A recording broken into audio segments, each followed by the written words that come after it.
here, or as I like to be known as, Harley D. Stacy, and I am here to tell you about a story of one of my personal favorite Dungeons & Dragons villains I have ever made. As I've said in my first video, I have been a Dungeon Master for about 7 years in the 8 years I've been playing this game. And in that time, of course, everybody has those villains. They have that one villain that they love to death, that they've built, that they've made, interesting backstory, interesting powers, that kind of thing.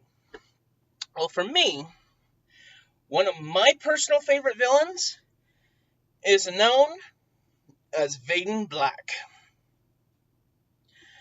Now, fair warning, I have not watched Dragon Ball Z Super, so the reason why, and there's actually a reason why Black is on the end of Vaden's name.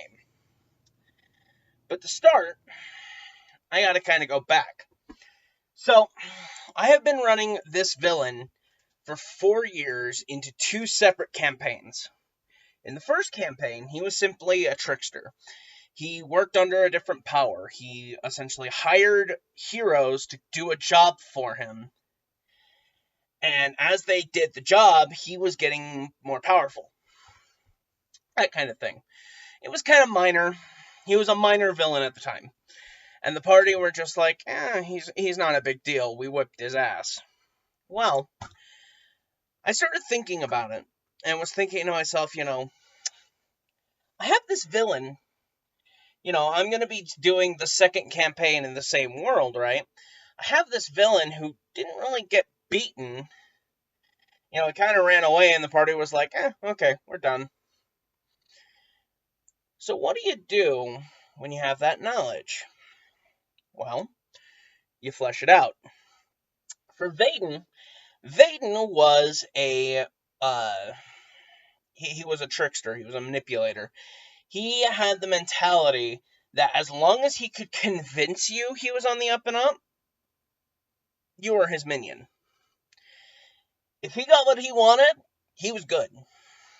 To start off, my world that I built, it was a homebrew world, was called Grandara. In Grandara, there was a universal magic called the Nexus magic. And the Nexus, essentially, in the first campaign, ended up getting destroyed because the party ended up in a fight that led to them just going, well, we're just going to blow up the Nexus. So they shattered a good chunk of it off of it, and, of course, as a DM, you set up contingencies just in case something like that happens. For my contingency, it was more along the lines of, once the Nexus was damaged, it essentially would throw out the Nexus shards across the planet. Well, one of my players was playing a homebrew class that I made called the Death Knight. And the Death Knight essentially works like the Death Knight from World of Warcraft, where they have a master that made them into what they are. Like there's one specifically for the Lich King, just because I'm gonna wear that inspiration on the sleeve. And then there was one for the vampire. And the one for the vampire, my cousin was like, you know what? I want to run that. I want to try that out. That looks like fun. I was like, okay, well, what master vampire do you want as your master? He was like, well, yeah, my character kind of travels around the world. He travels the plains. He'd go to Ravenloft. And it's like, really? Ravenloft? And he's like, yeah, I'd love to go meet Strahd von Zarovich. And I was like, okay. Yeah, you fucking end up in Ravenloft and you go to Barovia and you talk to Strahd von Zarovich, and Strahd basically makes you a vampire, because the fuck's he gonna do about it? It's like, hey, I'm gonna have a guy who does my shit. I'm gonna have a champion who does what I say. Pretty cool stuff. So, makes him basically the champion of Strahd von Zarovich. And this is because I was running him like AD&D Strahd, not 5th edition Strahd, because 5th edition Strahd kind of made him into just a I can't say this word. Basically made him into a fucking supervillain that just wanted to kill people. When, if you actually look at Advanced Dungeons and Dragons, Strahd is actually a lot more cunning than that.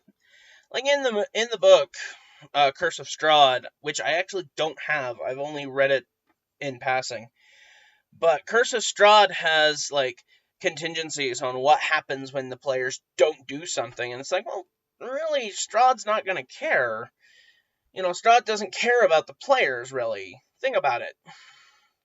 He runs Barovia. He doesn't really want the place to go tits up, because if it goes tits up, then he's not ruling anything.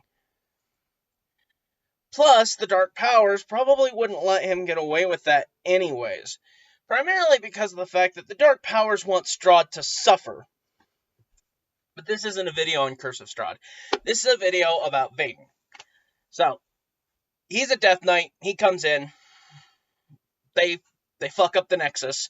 And the Nexus splits off. And they go back to Barovia. That's where that campaign ended. Second campaign, primarily because everybody essentially, we got done with everything in Barovia, and everyone was like, we're kind of done. It's like, you didn't save the Nexus, though. And they're like, yeah, whatever. Great. So we get to save that for the next adventurers who go into Gandara. And I was like, I'm kind of upset. I planned this big old boss fight for the party, and it really didn't come to fruition. So I was like, great, okay.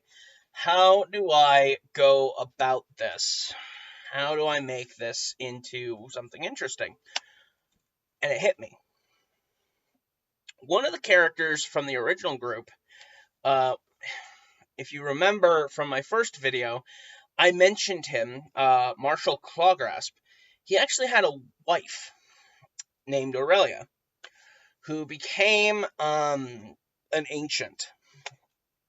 That's another story for another time, because I'm trying not to make this a big old ramble fest, but that's not going to end up happening anyway. But Aurelia essentially became the Ancient of Wrath, which makes her basically immortal. How I set up the Ancients was that there were 4 of them, the 4 Horsemen of the Apocalypse. Yeah, you get it. You get the idea. So, she is the Ancient of Wrath. And it's like, okay, the party doesn't come back. Marshall's dead. That's another... Yeah, that'll come up later. So, what do I do? Well, I've got this thing. Well, she's an ancient. What do I go from there? Well, Vaden knows that she's an ancient. Vaden knows that the chunks of the art of the Nexus are all over the place, but he can't really claim them. See, when the party beat Vaden, they beat him bad enough that Vaden basically became a ghost. Like, he's able to manipulate physical matter. Like, he's able to physically manipulate people and possess them, but he can't physically touch anything. He can't claim the Nexus pieces for himself. So what does he do? Well, he has his minions go to claim them. Well, each Nexus shard is protected by their own, magic. So he's got this thing, right? He's thinking, okay, I'm going to take control of Aurelia, the Ancient of Wrath. I'm going to possess her, and then I'm going to conquer the world by making her out to be the Iron Queen. This hulking enemy of the planet, where she takes anything that's supernatural and has it killed. She executes it. Anything like a werewolf, an elf, dwarves, anything that is not human, she slays. Flat out. She just kills anything that's supernatural or unnatural like a human. If you are not 100% pure, you are on her shit list. And Vaden manipulated her the whole time. Cut to our party members. been about 50 years, 25 of which Vaden has been in constant proximity of the Queen and has constructed the Iron Fortress. This fortress literally covers a quarter of the continent that it's built on. This fortress houses iron soldiers, ironmongers. This place is big enough to house a couple dragons and still have plenty of room. And everyone is afraid of this bitch. Everyone's afraid of the Iron Queen. That's all she's referred to as. She doesn't have a name. She is only recognized as the Iron Queen because she runs the Iron Fortress. She is sending soldiers to planet to planet, or to continent, trying to find the Nexus shards. Because when they built the Iron Fortress, they built it over the resting ground of the Nexus. So, the Nexus, which is this big old ball of nothing but raw magic, literally is being housed in the Iron Fortress so that no one could come in and steal it or claim it. Vaden specifically had this done so that it was like, okay, now I have the Nexus, we just need the shards. Once we have the shards, I can complete it. But Vaden needs a body. A permanent body. One that he can actually, stay in. And like I said, this is where the party starts to develop. So, at the time, I had 2 players that essentially dropped, and then one of them came back. So I reworked their character, and my cousin, like I said, the one that played the Death Knight, he was the one who dropped and then came back. And he's like, okay, well, I need a character. And I was like, well, I'm not going to have you play at homebrew again. Mostly because I need to tweak it. I need to make it balanced. And he's like, well, that's fine. I'm actually going to play the Blood Hunter. For those of you who do not know, Matthew Mercer of Critical Role fame made a homebrew called the Blood Hunter. And the Blood Hunter is actually really good. Like, if you actually look at what the Blood Hunter can do, it's actually really good. If you're willing to take the time to take the damage. If you're willing to sit there and take damage from the thing, it's perfectly fine. So, he's like, I'll play Blood Hunter. What's your name? Black. Here you go. Here's the reason why. He flat out told me when he made the character, he's like, well, I can't really come up with an idea for a backstory. Make me one. Do you realize, as a DM, how huge that is? For a player to just go, here's my character, he's a blank sheet, figure it out. That means that as a DM, I can do whatever I want to not only mess with him, but mess with the party. So here's what I did. I designed it to where Black was created by Vaden. Vaden made Black specifically to be a body for Black. He was specifically made to be a vessel for him. He was made to be Black. He was made to be a blank sheet. For Vaden to go, okay, now I can dive in and take your magic, take your power. I can take a physical form again. Aurelia, fighting against Vaden at the time, decided, okay, I'm not okay with this. And used some of the magic that she as an ancient has to put up barriers. She put up barriers inside of Black's mind, specifically from his past, from everything he knows of who he is, and drops him off in an ancient library. Drops him off in an ancient library that nobody knows is there, and essentially leaves him there.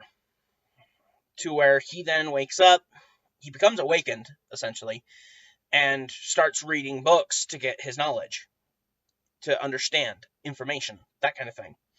So as far as Black knows, this is his life. He woke up in this library, that was it. And for a good 20 sessions, my cousin flat out was like, okay, are you going to give me any information now? And I just was like, no, dude, you gave it to me to do it as I pleased. This is me doing as I please. And he was terrified. He was always scared of what I was going to do. And he kind of had a reason to be, because the thing about my cousin is that he has a tendency to play characters who are one of two things. They're either mouthy, where they will call somebody out for no apparent reason, or they're edgelords. And Black honestly wasn't one of those two things. Black was kind of this character who was like a fish out of water.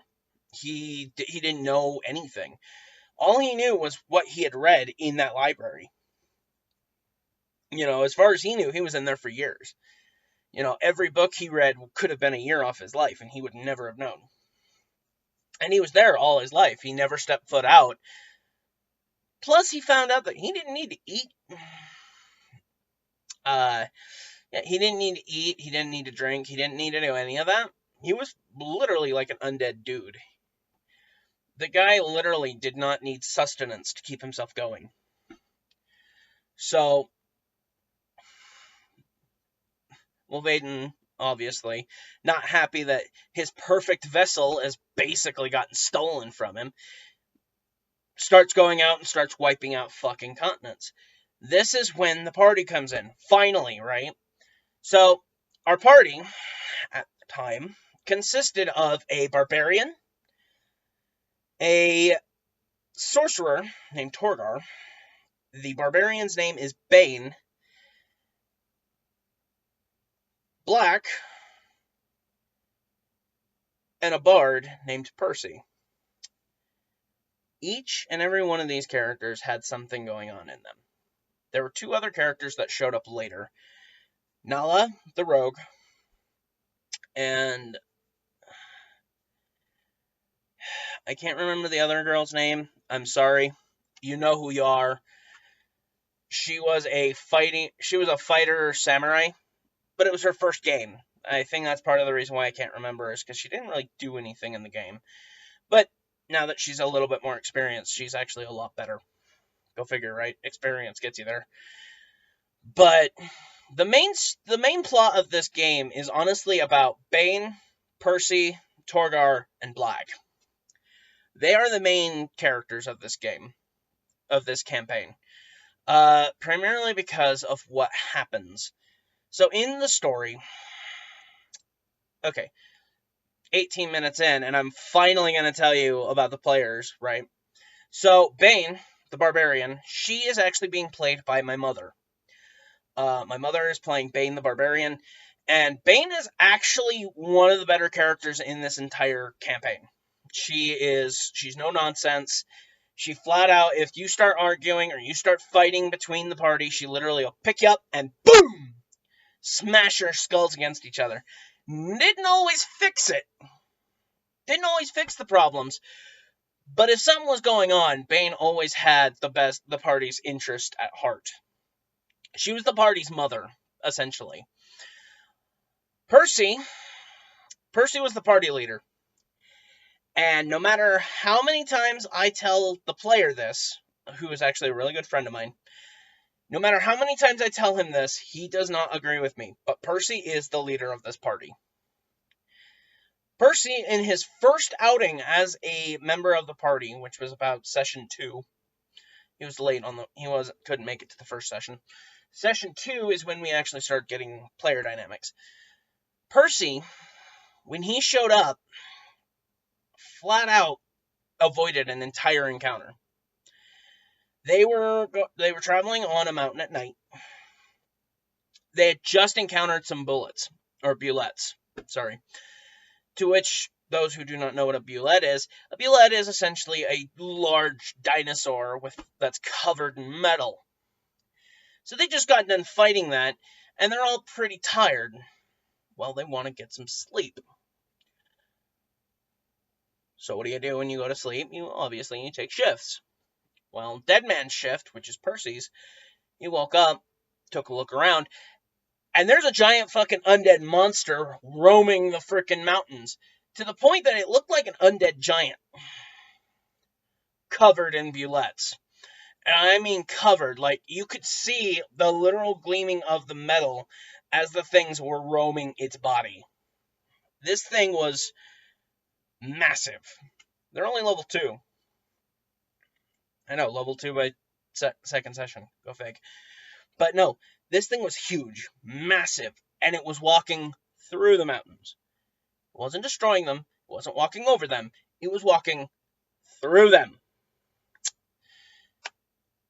So, Percy wakes everybody up. It's like, we gotta go, because it's going right for them.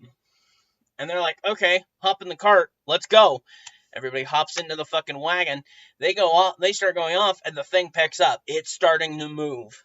It sees that it sees them, and it starts moving. It starts going faster. Well, the thing only travels at night, because it took them 2 days to get to where they're going. It would have taken them 2 days to leave the mountain range to go into the mainland. And during the day, they had never seen this thing. So Percy, flat out, on a whim, minor image, sun in the sky. The thing about this giant is that it's afraid of the sun. If you've ever seen the movie Monster Hunter, the newest one, them spider-looking things that literally shrink away from the sun, that's how this thing acted. It did not like the sun. So the moment that he minor image, sun, the thing's undead. Its wisdom is shot. There is no way it's saving against that from being frightened. Sees that, it runs away. First thing he does for the party. We're 30 minutes into the session. That kind of got everybody's, attention of like, this guy knows what he's doing. And Percy's character was, Percy Cross was a child raised in a monastery. He was raised in a monastery. He was trained to be essentially, he was trained to be a spellcaster. He was trained to be a bard. He was trained to tell stories of valor and, the great history of his church. So, when Percy, met the party, he was like, okay, this isn't going to be a big deal. I'll just kind of sit in the back. Oh no, when he actually saw the party and how they acted, he was like, okay, no, this is not okay. I have to do something. So Percy became the party leader. Like I already explained, Black now comes to Torgar. And for those of you who have played this campaign are laughing. So, Torgar, how to explain him? To start, okay, I already designed the world and the idea of the Iron Queen, Vaden taking over and everything. So, I decided that I was going to try and do a little bit more political stuff. I was going to try and set up the story, of other factions trying to take over and defeat the Iron Queen, and that they would have the adventurers traveling to and from. They'd give secret messages, that kind of thing. Torgar kind of shot that in the fucking foot, because on his character sheet, Torgar is a Dragonborn sorcerer, who is a fucking pyromaniac. And I'm not kidding about that. The motherfucker would blow up anything that looked at him the wrong way. You called him out on something, he would light you on fire. This guy was not afraid. I flat out almost dropped him to chaotic evil a couple times throughout the entire campaign. The player who did this knows what I'm talking about. I looked at Torgar's sheet, and in one of the columns of ideals, bonds, traits, and flaws, one of them is, I want to kill anyone who is in power. Kings, queens, monarchs, doesn't matter. Anyone in power, he wants them dead. there goes that political idea. There goes that idea of having them join together, because I thought, okay, maybe I can work around it and actually show, maybe, if I show him some of the kings aren't actually assholes, maybe he won't have an issue. Yeah, no, that did not happen, because when they met the Dwarf King, all he wanted to do was light the motherfucker up. Torgar was a pyromaniac. He was a murder hobo. Even his player flat out told me at the beginning, my character's a little bit of a murder hobo. Because I told him, don't bring a murder hobo unless it has a reason. Unless he has a reason for why he's doing it. Here you go. That's on me. I don't let murder hobos into my party. If you are a murder hobo, I just nuke you. I kill you. I don't care. I'm the DM. It's everybody's fun. Not everybody finds murder hobos fun. If my players do not like you as a murder hobo, do not bring a murder hobo to my fucking table. Cool? Cool. So, I'm going to speed it up a little bit, because there's actually about 20 sessions of campaign that I'm going to be skipping here. To clarify, they get the 4 gems that makes up the shards of the Nexus. And they fuse it together. They make an orb. The orb of the Nexus. It's the last chunk that needs to go into the Nexus. Once it's placed in the Nexus will heal. Done. Vaden can't claim it. Vaden has to get his hands on this orb first. So now it's a race against the clock. Well, Vaden kidnaps Torgar. And essentially tells Torgar, okay, you like winning, right? And Torgar was like, yes, of course. Who doesn't like winning? I was like, okay. I'm going to introduce you to someone right quick. Torgar, up to this point in the campaign, like I said, he was a murder hobo, he was a pyromaniac, but there was one thing that was driving his player crazy. It was the fact that they found a book called A Book of Dragon Magic, which was actually written by a Dragonborn named Ephextrus. And this woman was driving him crazy. Ephextrus. Something about her was driving him nuts. So Vaden takes him down to his jail, and the future iteration of her is there in his cell. And this is when the party actually finds out that the orb of magic can actually technically take you back in time. Because every time they've encountered one of these shards, every time they encountered a shard, they ended up winding back into an echo of the past. Seeing different aspects of the past, seeing different people, different actions, all seeing things from the perspective of the shard, essentially driving them into the past, like learning new things. In fact, one of them was so powerful that it literally let them go back to the past and actually stay there for a bit. They got to manipulate things, they got to take some stuff out, and they got to keep it. Like, anything that happened in the past, this is how powerful this was. Anything that happened in the past stuck. So this orb was really strong. This orb was very powerful. It could bring just about anybody from the past. From the future to the past. Anything. So Vaden captures Ephextrus because Ephextrus essentially tells Torgar this. Vaden wins, takes over his body, and marries her. Essentially a forced marriage. Wipes out her clan, wipes out everything, keeps her for himself as a prize, and he actually transforms into an actual dragon, a red dragon.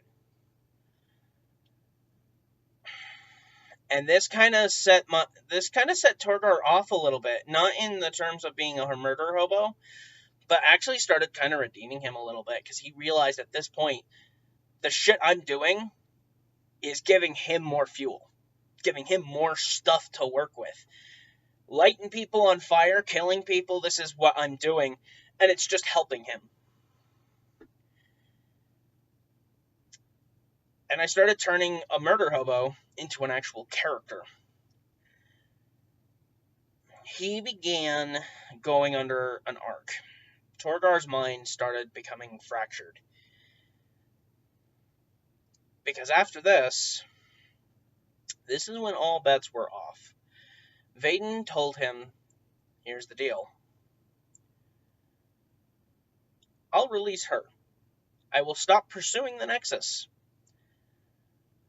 All you have to do is kill my pet dragons.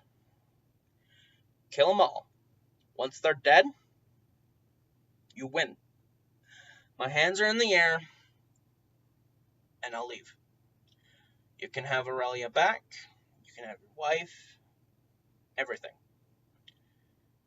And I'll leave.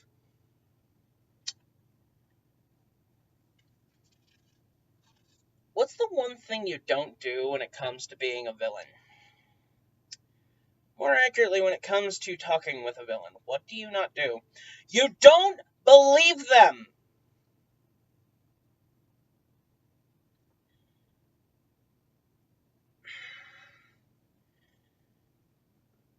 And Torgar, bless his soul, asked for an insight check. Is he being honest?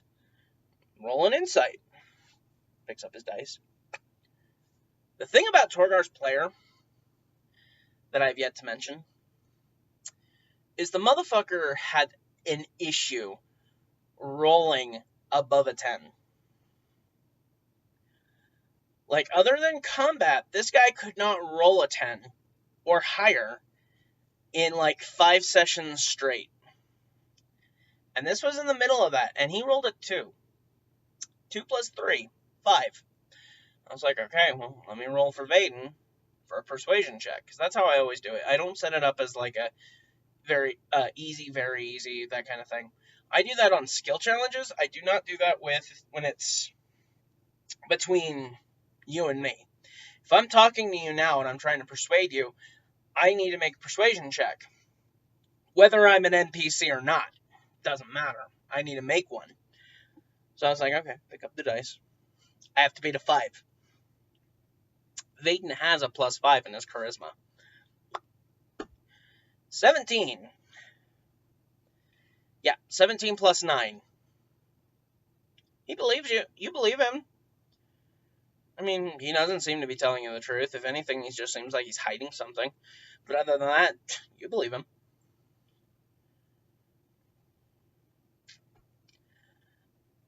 And the only reason I said it that way was because of the fact that he was specifically being, well, is he being honest? Let's find out. 33. Yeah, you think he's being honest. So, Vaden teleports him back. And in his frustration, he blows up a fucking barn.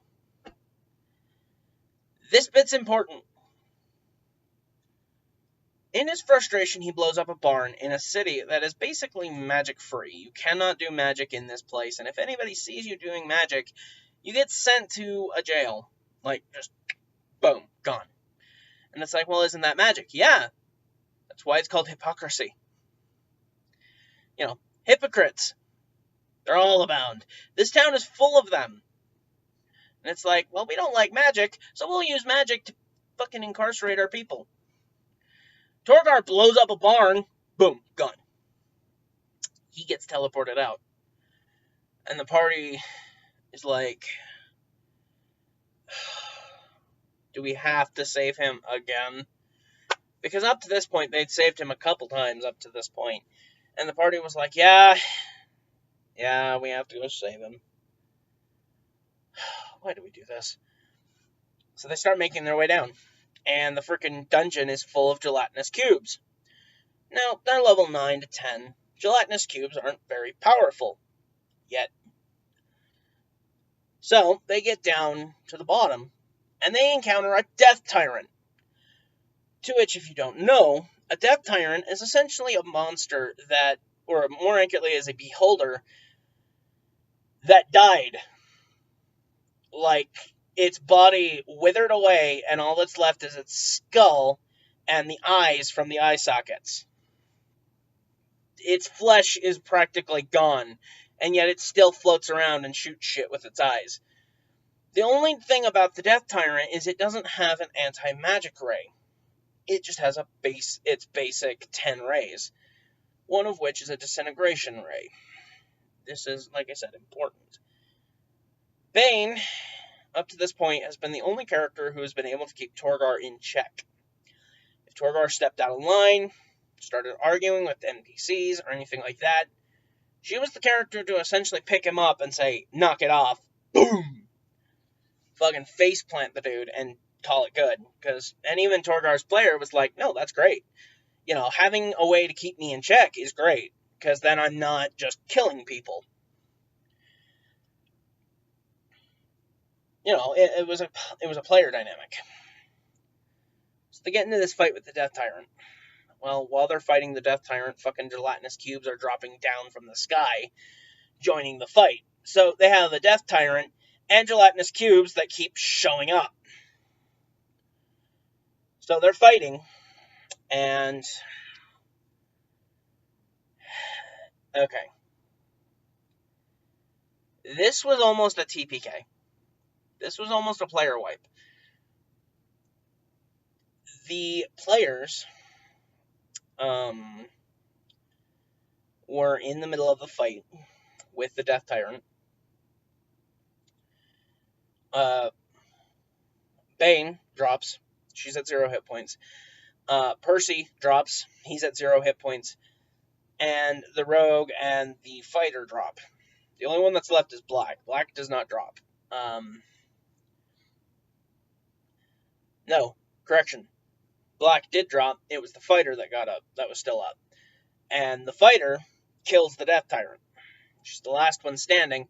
But before she does that, on the Death Tyrant's turn, how I've been doing it is I roll a d6, picking between 1 through 5. If I roll a 6, I re-roll it. So I pick it up. Bane's a target. Black's a target. Torgar's a target. Okay. Now for the random eye rays, because it's only 3. Percy gets hit with the death ray. Fails his save, he's dead. Black gets hit with the death ray. Fails his save, he's dead. Bane picked up the dice.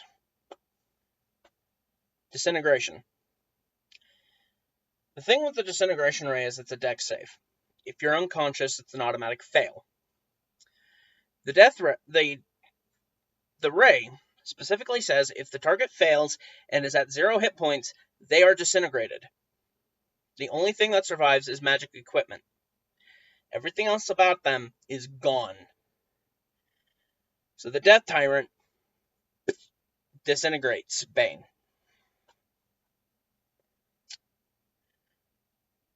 Bane's dead. And there's no way of reviving her. Because how I run death in my campaigns is there has to be a piece of you left to revive you. They can magically bring you back. Like Revivify and stuff like that. As long as there's a piece of you left, you can come back. Unless it's like true resurrection, which in that case, I require, again, that there's a piece of you left. True resurrection only works if there's a piece. You cannot have like all your body parts fly apart. You have to be able to, yeah. If you're dead, you're dead. So the fighter essentially kills the Death Tyrant. 3 of them are dead, 1 of them unrevivable.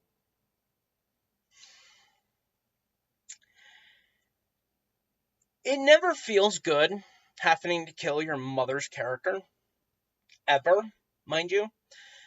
But here we are. So, my mom's character dies. And I kind of fudged it a little bit. I had Aurelia, who was not under Vaden's control anymore, because Vaden flat out had told Torgar, okay, I will not be under control of Aurelia. I will control other people. Aurelia will not be under my control. And Aurelia felt Percy drop, because Percy is Aurelia's grandson. Aurelia feels this, and she jumps, and she runs. As an ancient, she saves them. She gets them to the surface, she revives the revivable party, but she is unable to revive Bane. Bane cannot be revived. She is gone. And everybody feels it. Everybody's pissed, everyone's upset. And Torgar is taking it the worst. Because this is just another piece of evidence showing that his tendencies of blowing shit up just for the fun of it, or for people getting mad at him, has consequences. And this is one of the biggest ones. The one person who keep him in check is gone. The one person who kept him in check from killing people, from hurting people, is gone. The one person in the party, other than Percy, he had the most respect for, is gone.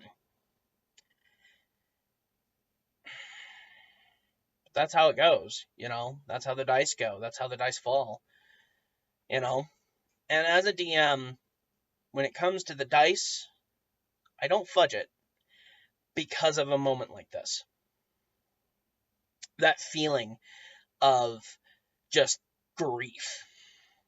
Most of the party were crying. Like, their actual players were crying at the table because Bane was the mother of the group. She cared.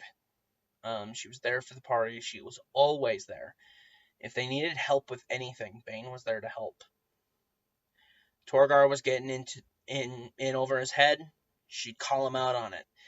If Percy needed help with any of his books, or with reading, or any of that, Bane was there to help. And now she's dead.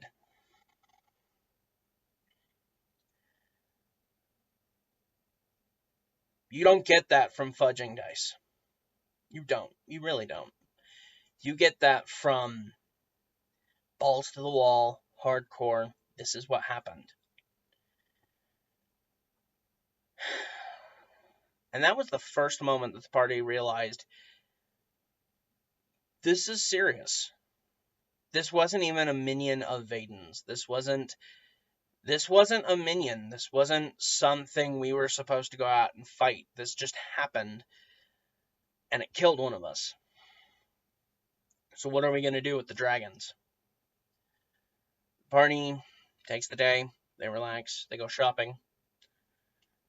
They kind of unwind. And that's when my mom's newest character comes in. Her name was Lucifer. It was Lucifer. And it's Lucy and then Fur.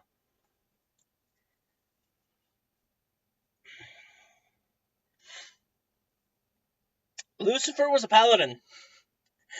She was a paladin of Hestia, Greek goddess, goddess of the hearth and family. Mom wanted to build a character who was a little bit more lighthearted than Bane, and who was a little bit more upright. She was playing a gnome paladin. So she built Lucifer to be essentially this character who struggled in life, but loves her family. And the party got along swimmingly. Moving on to fighting the dragons. So there's one of each color of dragon. Red, gold, or not gold. Red, white, blue, black, and green. There we go. And they had to fight one of each. It's the chromatic colors. And they were like, okay, we're going to go fight the chromatic dragons. They meet the blue dragon. They kill it pretty quickly. Meet the green dragon.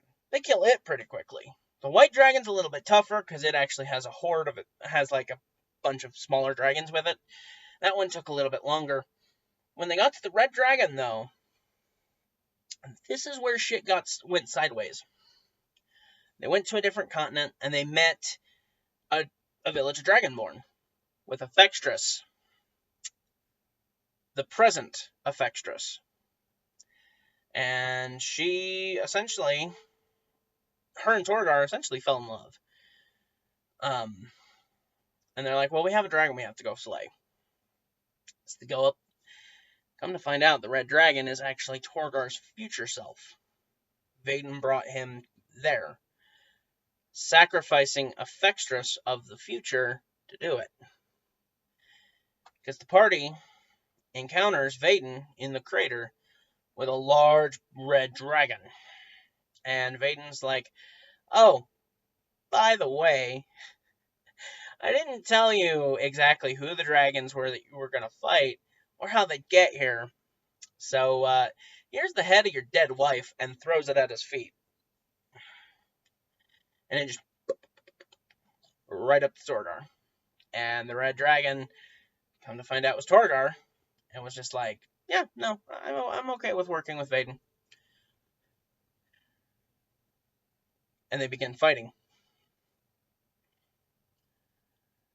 Up to this point, every time they've killed a dragon, Nexus magic has been wafting up and slamming into black.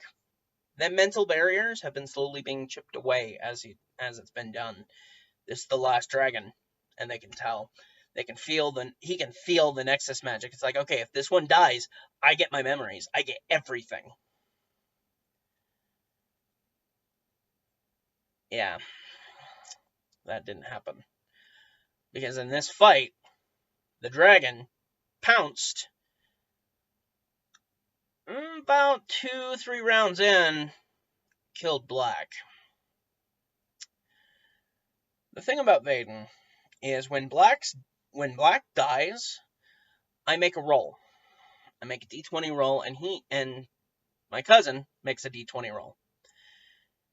The first time he died with the Death Tyrant, James won, or my cousin won.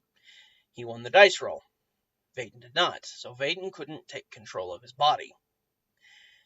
Because Vaden wants to do it when he dies.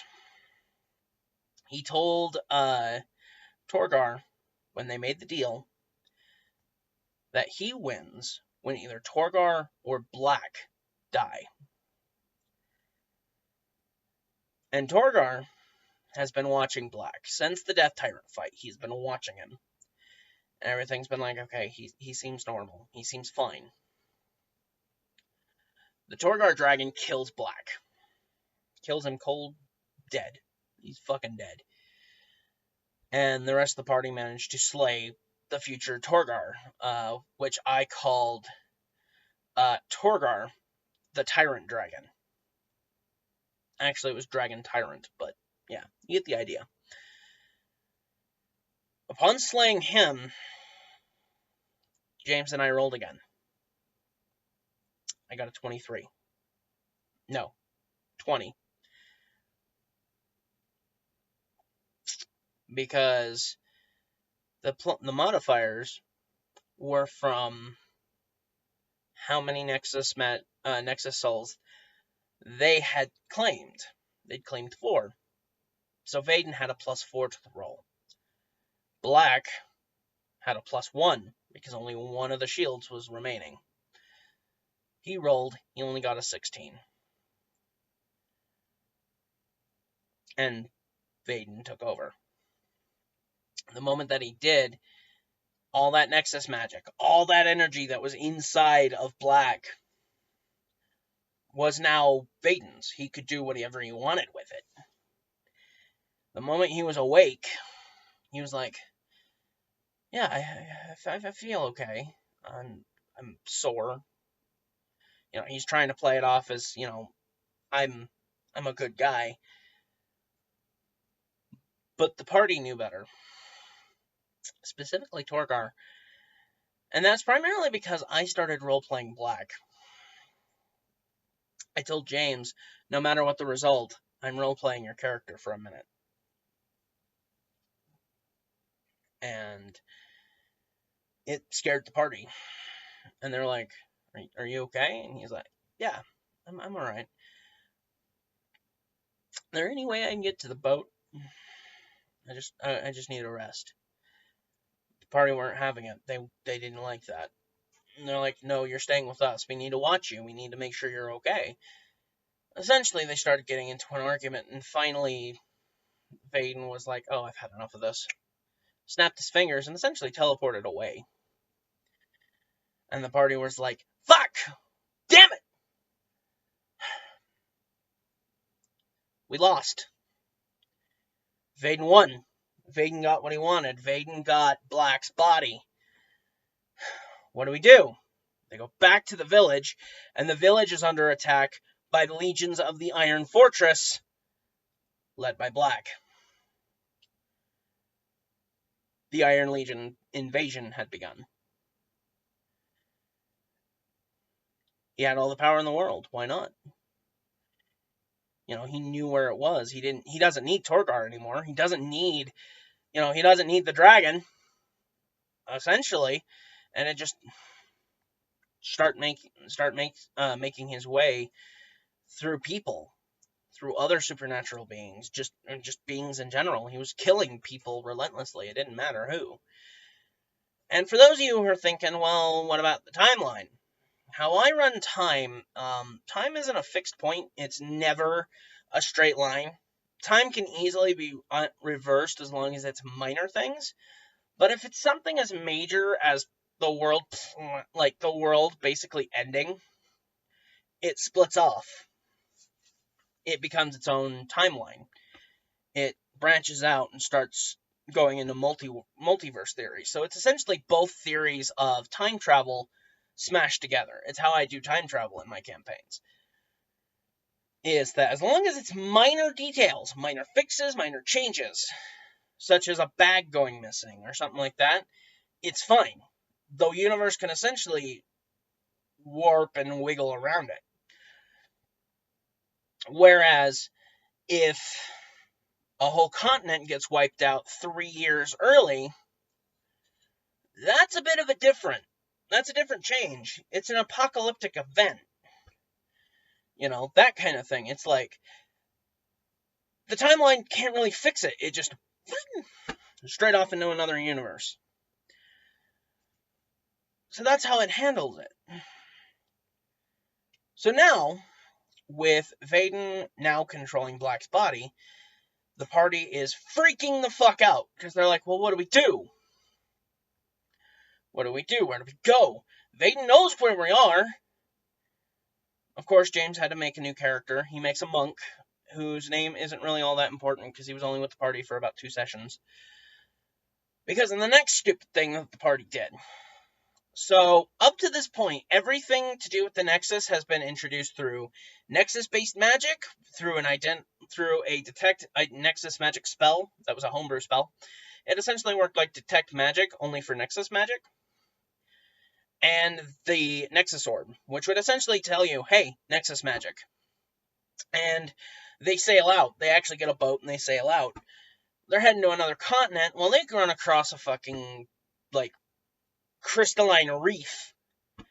And they're like, well, let's go check it out. Percy jumps off the boat, checks it out. It's a Hydra trapped in crystal. And that orb is going crazy. It's warming up. Literally in his pocket. It's warming up. And the party's like, well, we don't want to leave it here. We don't want any of this. And Percy was like, no, I want to see what this does. The one time Percy acted recklessly.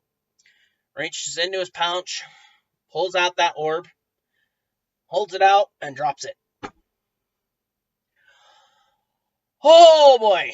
So, this started an entire combat with a Nexus-infused Hydra.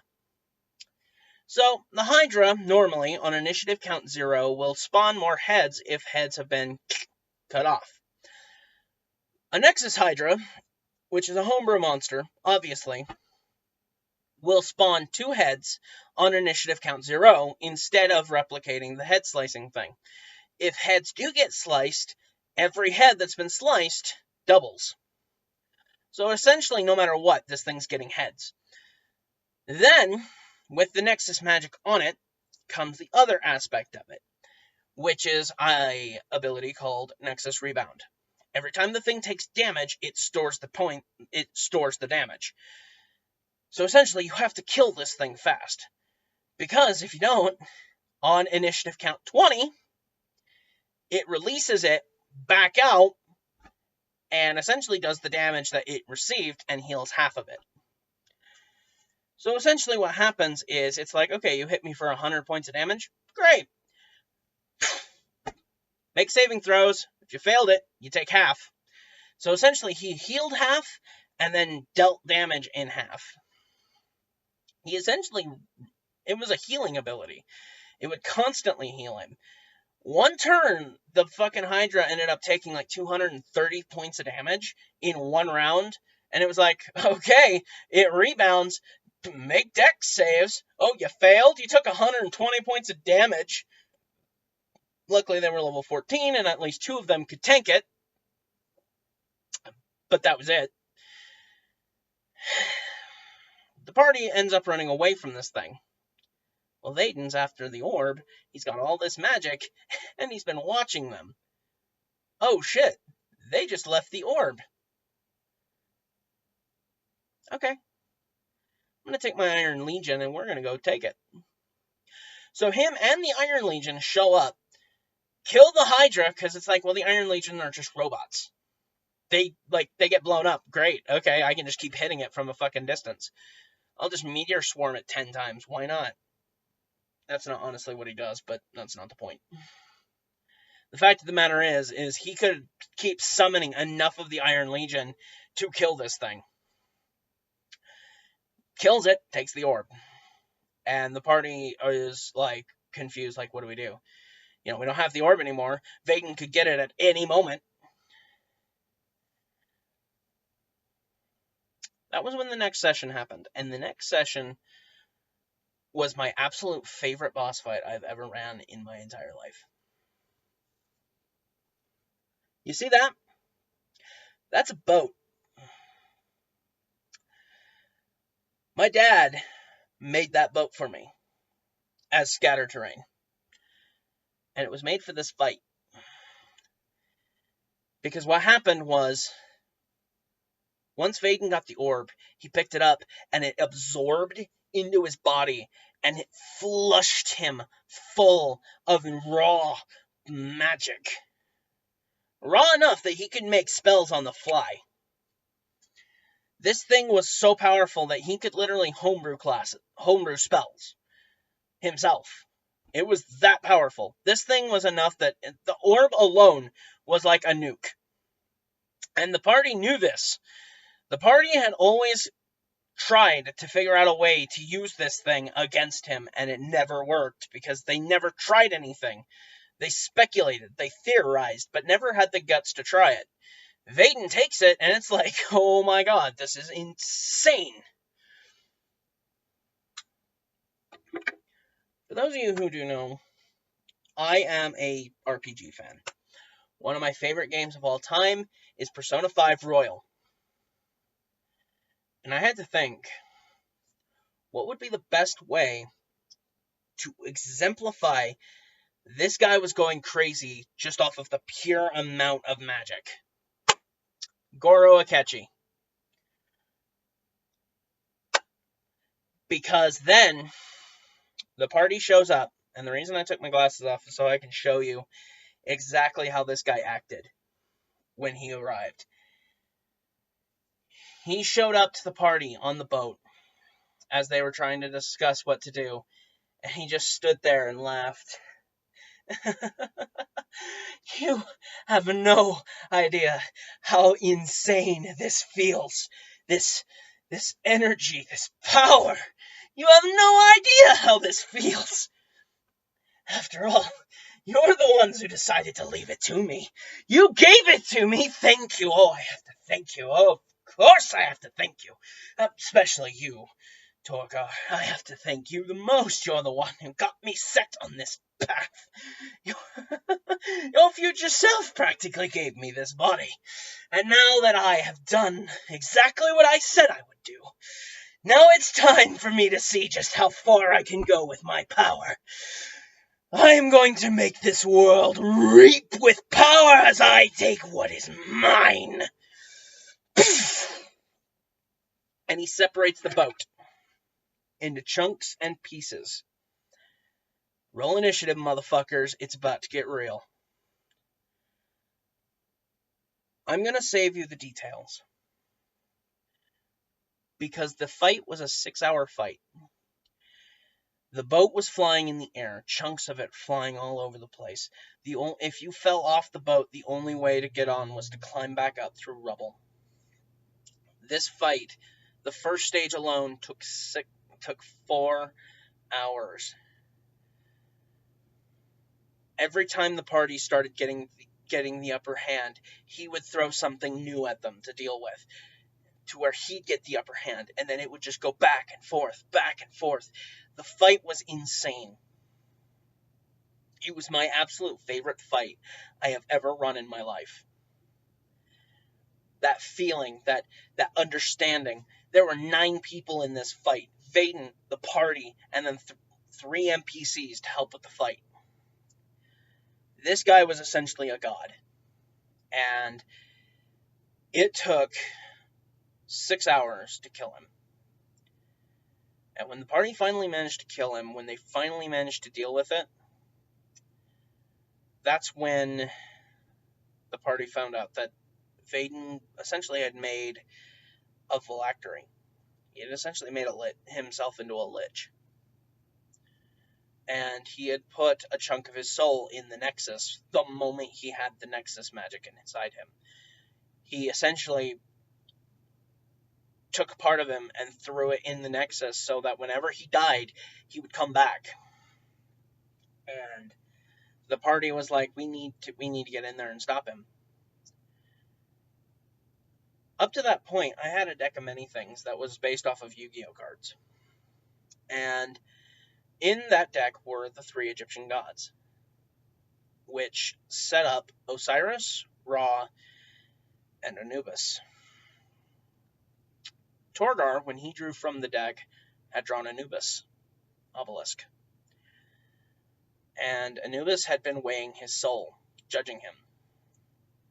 This was the penultimate moment of 10 sessions. 10 sessions of Anubis coming into his dreams, telling him whether he was worthy or not, what he had done was good or not, telling him that this was it. And when this happened, this was it. This Anubis came to him and said, okay, I can send you there. I can get your friends out. You have to stay. This is the ultimate test. For Torgar, this was it.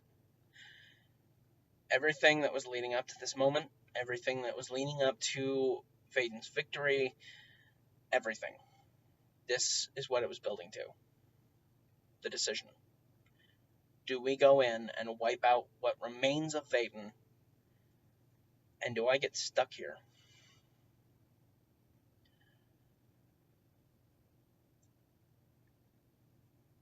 It took him 5 minutes. 5 minutes to decide whether or not he was going to do it. And he took it. He accepted it because he knew that Vaden was a threat. Up to this point, Torgar's character had gone through a whiplash in emotion. With his wife, with Aphextras, with everything that was going on. This character had developed an emotional bond with these other players, with these characters. He had developed this nuance, this ability to recognize. He understood that Vaden was a threat, and that if Vaden came back, there might not be a chance for all of them to stop him next time, because next time he's gonna come back, and he's gonna come back pissed, and he's gonna come back stronger than before because he's already got access to the Nexus. The only reason he came after us this time was because he was high off the energy, because he was so lost in his own mind with how much power he had. It's the only reason he attacked. And the party knew this. The party knew that he attacked because they were the only ones to stop him. And he wasn't going to just... He felt this high, this energy, this power. He felt it in his being, and he wasn't going to let them stop him. And the party knew this. And Torgar took it. They went into the Nexus, started another hour-long fight between the actual Vaden, not Vaden Black, but the actual Vaden, and killed him. An hour later. The party, when it comes to combat, you can have 7-hour combats, and your party not go, God, that took forever. This was one of those instances of the party being like, we fucking did it. We saved the world. We saved this place. We saved not just this realm, we saved everything. Because this guy, once he got what he wanted, he was going to go out and start taking over worlds. We saved it. We stopped that from happening. And yeah, Vaden lost. But it wasn't the fact that he won that makes him my favorite villain. It's the nuance. It's what he did to the party. He made the party think. He made the party scared. He made the party wonder, what are we doing as people? You know, Vaden's influence changed every character in that campaign other than the two that I can't remember. Nala and... starts with an R. Their characters. Torgar became less of a murder hobo to the point that he was able to accept a wider calling, sacrificing himself for the universes. Not just himself, but the universes abound. Everything. He was able to save it. Percy slowly developed this cockiness, this arrogance that Vaden kind of reflected. Vaden and him were very close to each other. Percy's player actually told me, if it wasn't for the fact that I could see Vaden, saw where he was going, Percy very easily could have ended up the same way. You know, and for James, Black was... I think even to this day, he tells me that reveal was shocking to him. It made him question his character. It made him question everything that he, as a player, knew. Because to him, it was magical. You gotta understand, I'm trying to condense one of my favorite villains down to an hour, maybe hour 20 video. I'm trying to explain everything that happened with this villain in an hour or so, when that took place over 100 sessions. This took place for 2 to 3 years. The first session took a year. This took 3 years to complete. This story of Vaden and what he was doing to the world.